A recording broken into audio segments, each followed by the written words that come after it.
A very good afternoon to our viewers from VC World, which is the venture capital community of BW Business World. We have with us today Mr. Amit Ratanpal, the founder and managing director of BlinC Invest. Amit is an alumnus of Harvard Business School and brings with himself over 20 years of work experience across private equity, capital markets, asset management, and investment banking. BlinC Invest is one of India's leading VC companies. It is committed to funding the country's emerging edtech and fintech startups. With investments of over 300 crores in 25 companies and 8 successful exits in their portfolio, they provide unwavering support to platforms and an influential global market for creating remarkable value in businesses. Thank you so much for joining us today, Amit. It's a pleasure to, talking to you, and thank you very much for inviting us as well. I'll be starting with my first question. Absolutely. So being one of the pioneer VC firms of India, how do you identify an idea that changes an industry? And can you tell us a little bit about the key parameters that you evaluate while shortlisting your portfolio companies? Sure. So when we look at companies specifically in the education and financial services sector, because that's our focus area, we actually come out with our own deep research, which is both primary as well as secondary reports. And basis that we identify various white spaces. So for example, very early days last year, we came out with a report on insurance, and we came out that it's a lot of white spaces, including health insurance there. In India, and that's where we invested in a company like Vital as well. Then we came out with a report on early childhood education, and again we believe that's a wide space. As we speak, we are coming out with a report on SMEs in India. We believe it's a very large opportunity, and we're looking at some interesting companies where ranging from lending to a lot of other services can be provided to SMEs. So basis are both primary and secondary research. We come out where the white spaces, and for us, when we talk about a white space, it has to be something where you can create a few thousand crores of revenue. It is impacting both individuals or SMEs in a very, very large scale. And what now we all been talking about, specifically in the VC world, is Bharat and India. So idea is that can it go to different parts of India and really create and solve the ground root problems and solutions as well around that. And when we evaluate a specific deal, the criteria for us is that are the founders really passionate about what they want to create? Are they going to impact the sector and making a change to everyone? Apart from that, obviously, we believe technology will always be the key driver. And we always wear the lens, what we call as of a value builder. And that's where we want to be sure that the founders from day one is solving a real problem. And revenue, cash flow, and profit is always the focus of the founders. And finally, we have an approach which is a co-founder approach, which means we work very closely with the founders as if it's my company. And we want to be sure that there is a complete alignment with the founders and us as well. So as you were just mentioning that the firm is making focused investments in the fintech and in the edtech sector. And as we know that the fintech sector as of September 21 received over 23 billion of funding in India. So what is your take on the growth of this sector, the growth of the fintech sector in India, and why did BlinC Invest choose to focus on this sector? Yeah.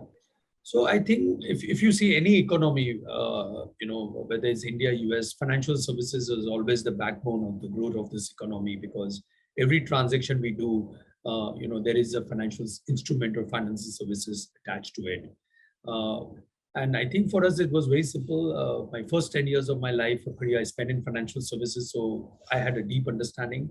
My partner, R.K. Rangan, he comes from financial services. So almost 30 years being the CEO of Lehman Brothers in India and Nomura as well. So we both bring a very deep understanding of financial services. And apart from that, if you look at asset management, insurance, capital market, lending, across the board, India's penetration is very, very little. Like today, if you talk about the mutual fund industry or the demat account, it's running into a few crores where our population is almost like 100 crores. The lending penetration in SME is about 35 to 40%, even if I go extreme. And still in the rural part of India, the only way you can give money by looking at what are the real transaction and actually going and watching the retail shop on a day-to-day basis and just coming out with an estimate of the transaction. So there's a very, very large opportunity in India. And that's why we thought of choosing a fintech, as a sector. From a growth perspective, I think if you really see the trend, what we've seen in India is first it was mobile penetration, which obviously enabled the payment companies, and we've seen the digital wave really making huge impact in reaching out to every individual across the country, including the SMEs. And then COVID is the best example that nothing stopped, in transacting. We believe that lending and insurance are the two big sectors, which is a part of the overall financial services where there's quite a bit of under-penetration. And we believe that that's going to make a lot of difference. And the millennial which we are looking at, whether it is working on a white collar job or a blue collar or gig worker, as we know that the government of India has recently launched entire paper on the gig workers, and that's going to be one of the largest opportunity in India, almost running into some 25 million workers. That is what we are really sitting on, and everyone wants to avail a little bit of credit, little bit of investment. And India, as we know, is a story of sachet. That's what some of the FMCG companies did. And today, we believe that financial services is going to lead a very similar path of micro insurance, micro investments. It could be gold of 100 rupees per month. It could be mutual fund investments of 100 rupees per month, or even borrowing as low as 1,000 rupees because they have to meet their day-to-day requirement for the next couple of days. I think that's where we believe is a large growth opportunity in India. And we believe that a very similar amount would be invested by the PE world in this sector in the next couple of years, and maybe even more as well. So speaking a little bit about the debt demand in the MSME sector of India, and in one of the recent reports by BlinC, it was mentioned that the MSME debt demand currently stands at 69.3 trillion, and it is growing every year. After that also. So do you think that this lending sector or the lending space of India will be able to develop solution to meet this debt, to I resolve think, this? sure. So Anisha, what is happening is this is where I think there is a good merger between, or a good collaboration between the banks and the NBFC and the fintech is happening. Today, what are the big challenges for the bank? Right? Their challenge is penetration. And how do I reach the last mile customer, the distribution part of it? The second is, well, I've reached there, but how do I underwrite? What are the data sources which will help me to say that the person has an intention to pay as well as the ability to pay? While they have a very strong balance sheet. At the other hand, we have fintech who has come out with very different solutions, both in terms of penetration as well as in terms of underwriting. So we believe this two collaboration is going to make a lot of difference. And specifically going into solutions, we have seen that because of the digital payment, we have a history of a customer, both in terms of buying goods, selling goods, manufacturing as well. And that itself is a good data point to say that basis of so much of volume of data, can there be a little bit of credit being given? At the same time, we know that every businesses have some seasonality, and we've seen product like revenue financing. When your revenue is at the peak or your cash flow is the peak, we will take a larger portion of our EMI. When you are not doing great, we'll take a lower portion of it, right? Or we're seeing in a supply chain finance, because in India, as we know, that the distribution and logistic is growing at a very, very rapid speed, ranging from the ITs is the world, HUL of the world, to other FMCG companies, to even durables as well. And that's where we believe a lot of credit can be provided. And if we look at some of the developed market like UK and US, between 20 to 30% of the credit requirement is met through supply chain finance. And most of the time, we've seen that what people need is a short-term working capital requirement, which till now they've been funding through long-term loans. which is not a good idea because it is expensive. If your requirement is for about 45 days, you need a short-term credit requirement, not a one-year loan. And that's where we believe there are a lot such innovative products like supply chain finance and many others will fit and say, okay, you need money for 2 days, here is the solution. You need money for 2 years, here is the solution. And that's where we're seeing a lot of innovation happening from fintech, NBFCs, and banks are becoming very, very proactive on such and supporting all the solutions as well.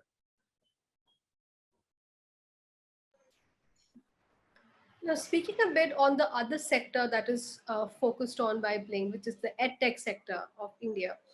So, can you give us a sense of the growth that is happening in the edtech sector in India at the moment?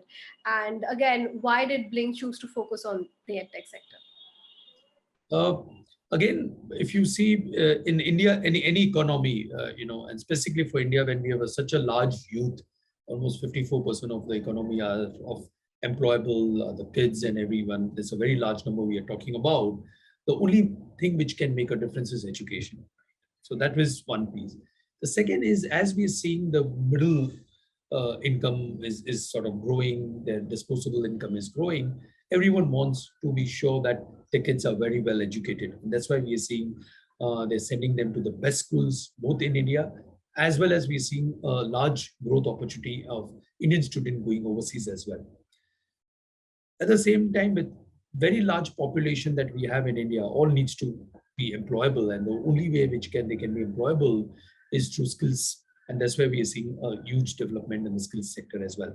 So whether we talk about K-12, whether we talk about skills, or whether we talk about higher education, the mere demand of the large population that we have and the increase in disposable income, which has additionally been supported by at least informed parents, or everyone is informed that education is going to be core part of their entire world or life, and the credit, where we've seen a dozen of companies ranging from Eduvanz to many other companies which provides different types of loans for different requirements for the education purpose.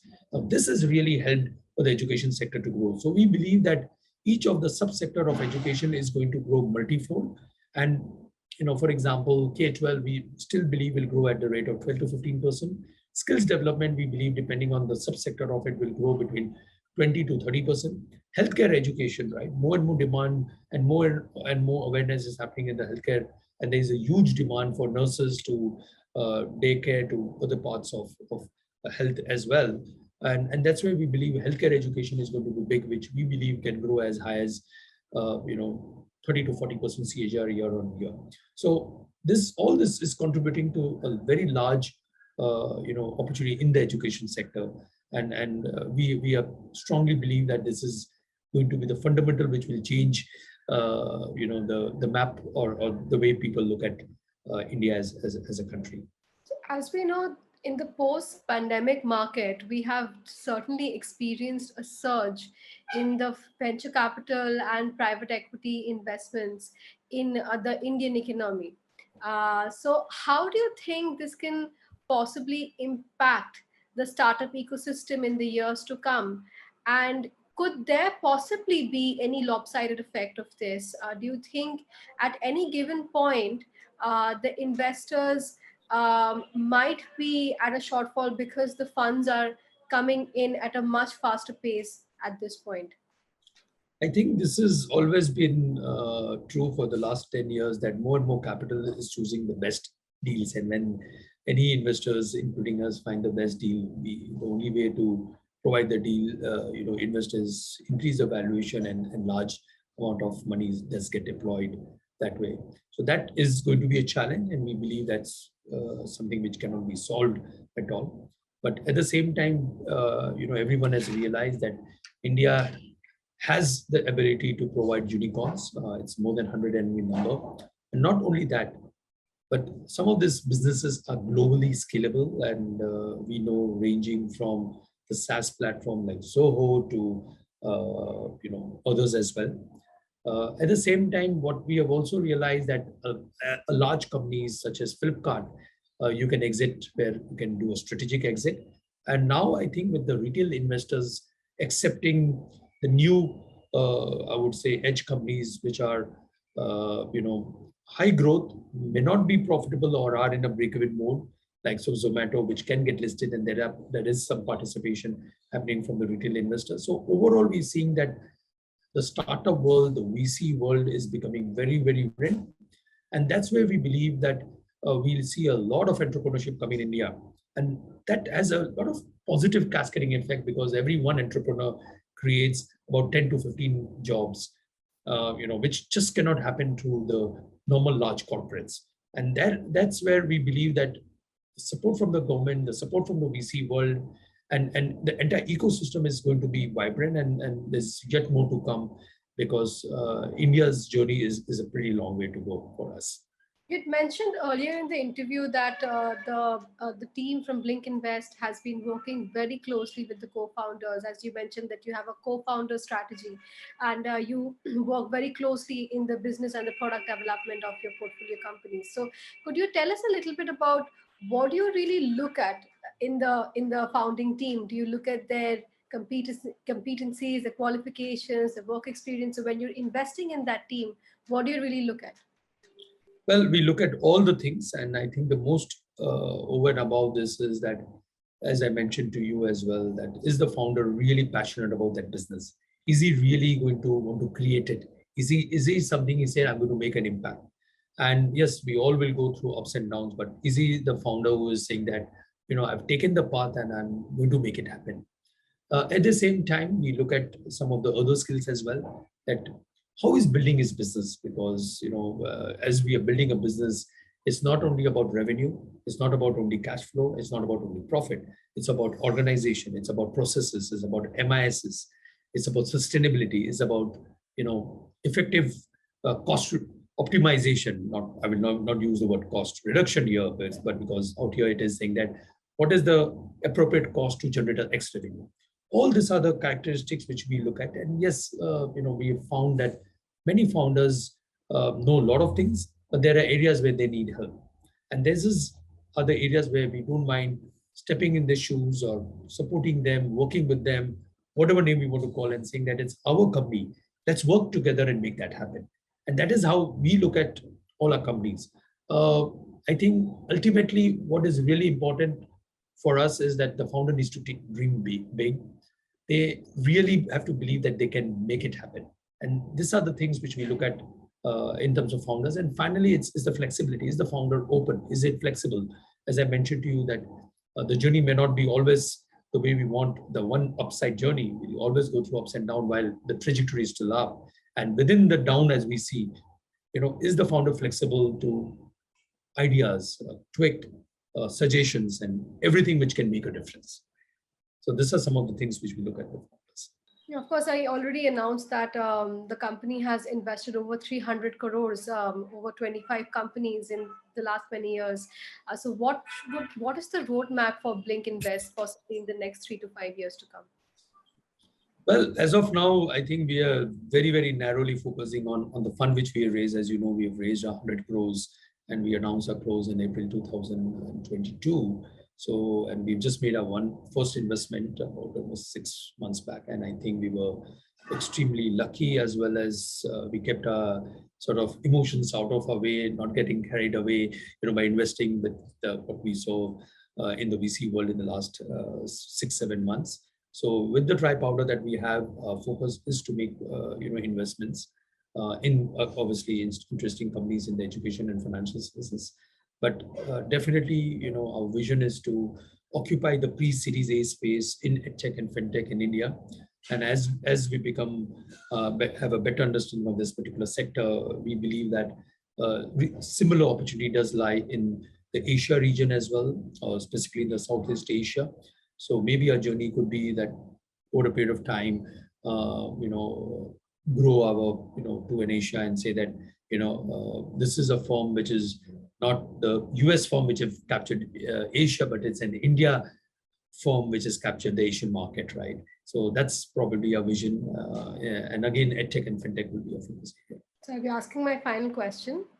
A lot of the readers of VC world are aspiring entrepreneurs or entrepreneurs who are at an early stage of developing their company. So what would be your message for them, especially focusing on startups who are looking at raising funds? I think 2, 3 things which one should look at it, right? One is that get your product market fit, right? What is the product or what is the customer requirement? And I always keep on telling everyone that don't try to solve many problems, but solve that one problem and be the best in it, right? That's very, very important. For every problem, technology is not necessarily the solution, right? And the solution can be a mere process or spending more time with the customer. So while we all want technology to take all of us and make our life easy, but it's not necessary that's the answer always. So don't get overboard and going and saying, I'm going to make the best technology. Technology is always going to get evolving. The product is going to get evolved. See what is really need or the requirement of the customer as of today, solving that problem, grow the business. Think about revenue, cash flow, and profit. End of the day, while you want to do 20 things, it's all about prioritization. So these are the few things which I will, request all the budding founders to look at it. Focus on your priorities. You have to do many things, but focus what is really needed now. What is really needed in the next 30 days? What is really needed in 60 days? And literally, I would say you need to document your plan and go with the plan. Yes, there will be, things where you'll have to move left, you have to move right, you have to move fast, but that's a twix, right? Unless until you don't document your plan and start monitoring almost on a daily basis, which is your technology plan, your book of work, your revenue, your cash flow, your cost, your people, all this you have to monitor on a regular basis because you don't know when small thing within the organization will slip and it may go completely south. So that's how I would, or that's what I would suggest to all the budding founders. Thank you so much, Mr. Ratanpal, for joining us today. I'm sure our viewers are going to find the conversation extremely insightful. I'm very happy that you could give us your time today, and we look forward to having you from BC World again. Thank you so much. Thank you. Thank you very much, Anisha, for having me on the channel. Really appreciate it and thoroughly enjoyed. And my last message to all the founders are there that if anything help you need in education and financial services, irrespective of our investments, we are always there. We're open. Our doors are open. Please come, speak to us, meet us, spend time in office. We're always there to help you all. Thank you so much. Thank you so much for joining us. Thank you. Thank you. Bye bye. Take care.